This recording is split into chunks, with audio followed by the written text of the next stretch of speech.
खड़े थे ट्रम्प और महिलाएं कर रही थी नारेबाजी। ये वीडियो देखकर आप भी हैरान रह जाएंगे। आप सोच रहे होंगे कि आखिर ऐसा क्या हुआ कि अमेरिका के राष्ट्रपति डोनाल्ड ट्रंप के सामने ये महिलाएं इस तरह से नारेबाजी कर रही हैं। व्हाइट हाउस छोड़कर वाशिंगटन की सड़कों पर निकले ट्रंप तो हर कोई देखता रह गया, लेकिन इससे पहले कि ट्रंप कुछ समझ पाते, कुछ महिलाओं ने ट्रंप के सामने कुछ ऐसा किया जिसे देखकर अमेरिका ही नहीं पूरी दुनिया हैरान है।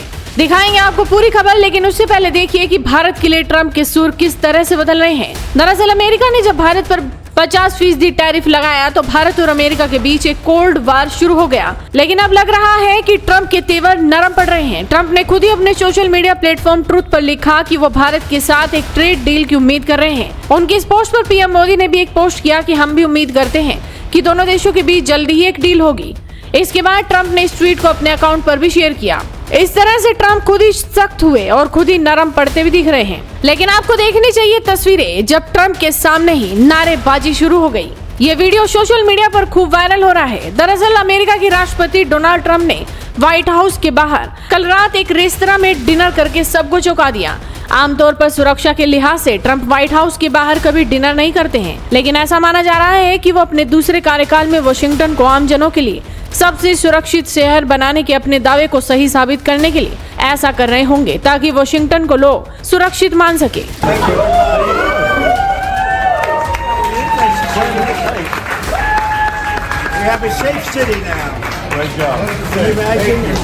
उनका काफिला शहर के उत्तर पश्चिमी हिस्से में 15वीं स्ट्रीट पर स्थित Joe's seafood prime steak and stone crab तक थोड़ी दूरी तय करके पहुंचा। ये तब हुआ जब राष्ट्रपति ने कई हफ्तों तक अधिकारी और सेना को जुटाने का दावा किया। इसके बारे में उनका कहना है कि इसने वाशिंगटन को सुरक्षित क्षेत्र बना दिया है। ट्रंप ने आगे कहा कि बीते कुछ महीने पहले ही इस जगह पर हम बीचों बीच खड़े नहीं हो सकते थे। डोनाल्ड ट्रंप ने इस रेस्तरां में प्रवेश करने के बाद सोशल मीडिया पर एक वीडियो भी पोस्ट किया, जिसमें वो वहां के कुछ कस्टमर्स के साथ हाथ मिलाते हुए देखे गए। इस दौरान ट्रंप ने एक छोटे से प्रदर्शनकारी समूह को काफी देर तक घूरा। उनके हाथों में छोटा सा गाजा का झंडा था और वो लगातार नारे लगा रहे थे, डीसी छोड़ो, फिलिस्तीन छोड़ो, ट्रंप हमारे समय का हिटलर है। ट्रंप उन प्रदर्शनकारियों के करीब जाते हैं और कुछ इशारा करते भी नजर आते हैं।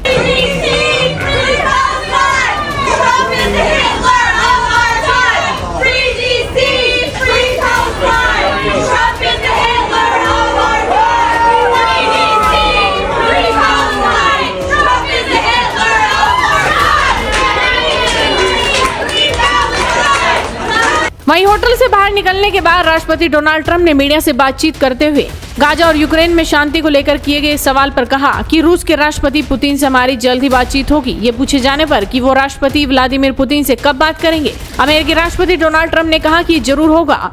हमारे पास वो मुद्दा और गाजा का मुद्दा दोनों है। हम दोनों का समाधान चाहते हैं और ये इसी हफ्ते या अगले हफ्ते की शुरुआत में होगा। लेकिन इन सब के बीच ट्रंप के सामने नारेबाजी का वीडियो सोशल मीडिया पर खूब वायरल हो रहा है और लोग इसे खूब शेयर भी कर रहे हैं। आपका इस वीडियो पर क्या कहना है, अपनी राय हमें कमेंट कर बताइए। साथ ही इस वीडियो को शेयर कीजिए और जुड़े रहिए हेडलाइंस इंडिया के साथ। युवाओं को जब हर क्षेत्र में आगे बढ़ने के समान अवसर मिलते हैं, उनकी प्रतिभा को सम्मान मिलता है, तो देश प्रगति पथ पर तेजी से आगे बढ़ चलता है। यशस्वी प्रधानमंत्री नरेंद्र मोदी जी के इसी विजन के अनुरूप युवाओं के स्वावलंबन को पंख लगे हैं। हमारा ये निरंतर प्रयास है कि हर युवा को उसकी रुचि के अनुसार, योग्यता के अनुसार नए अवसर मिले, सभी को आगे बढ़ने का उचित माध्यम मिले। यशस्वी प्रधानमंत्री जी की प्रेरणा से माननीय मुख्यमंत्री योगी आदित्यनाथ के प्रगतिशील नेतृत्व में उत्तर प्रदेश के युवाओं ने शिक्षा, चिकित्सा, शोध, विज्ञान और खेल सहित हर क्षेत्र में देश का मान बढ़ाया है। एक समय था जब प्रतिभावान युवाओं की कड़ी मेहनत पर भारी पड़ता था सरकारी नौकरियों में भ्रष्टाचार का खेल और भाई भतीजावाद, शीर्ष पर थी बेरोजगारी। समय बदला, माननीय मुख्यमंत्री जी के नेतृत्व में बदल गई युवाओं की तकदीर, प्रतिभा को सम्मान और युवाओं को मिली नई पहचान। मिशन रोजगार के तहत निष्पक्ष एवं पारदर्शी भर्ती प्रक्रिया से 8.5 लाख से अधिक युवाओं को सरकारी नौकरी मिलने से प्रदेश की प्रगति में होनहार युवाओं का योगदान सुनिश्चित हुआ है। डबल इंजन की ये सरकार युवाओं के रोजगार और उनकी नौकरी के लिए पूरी प्रतिबद्धता के साथ कार्य कर रही है। युवाओं के स्वावलंबन का ये सिलसिला सिर्फ सरकारी क्षेत्र तक ही सीमित नहीं रहा। शिक्षित समाज देश की दिशा तय करता है। देश की भावी पीढ़ी को नवाचारी, नवोन्मेषी और गुणवत्ता युक्त शिक्षा मिले। यशस्वी प्रधानमंत्री नरेंद्र मोदी जी के इस विजन के अनुरूप युवाओं की आशाओं को नई उड़ान दे रहा है नया उत्तर प्रदेश।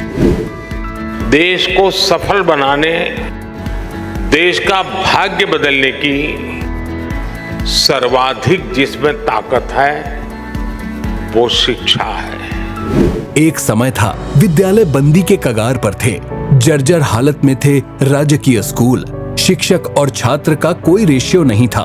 देश में सर्वाधिक था यूपी का ड्रॉप आउट रेट। माननीय मुख्यमंत्री योगी आदित्यनाथ जी के यशस्वी नेतृत्व में स्कूल चलो अभियान और शारदा प्रोग्राम जैसे अभिनव प्रयासों से ड्रॉप आउट दर में आई है उल्लेखनीय गिरावट। ऑपरेशन कायाकल्प से 1,36,000 विद्यालयों में बालक बालिकाओं के लिए टॉयलेट, पेयजल, डिजिटल लाइब्रेरी और स्मार्ट क्लास के साथ ही खेल के मैदान भी बनाए गए हैं। माननीय मुख्यमंत्री जी के नेतृत्व में पहली बार विद्यार्थियों के लिए 2 यूनिफॉर्म की व्यवस्था की गई। साथ ही बैग, किताब, जूता मोजा और स्वेटर आदि भी कर्मयोगी सरकार ने कराए हैं उपलब्ध। बच्चों की ड्रेस के लिए 1200 रुपए डीबीटी के माध्यम से कराए जा रहे हैं उपलब्ध। श्रमिकों के बच्चों और निराश्रित बच्चों को गुणवत्ता युक्त शिक्षा दे रहे हैं अटल आवासीय विद्यालय। तो वहीं सीएम अभ्युदय विद्यालय, पीएम श्री विद्यालय और सीएम कॉम्पोजिट विद्यालय नए उत्तर प्रदेश की नई शिक्षा व्यवस्था का बनने जा रहे हैं नया मॉडल।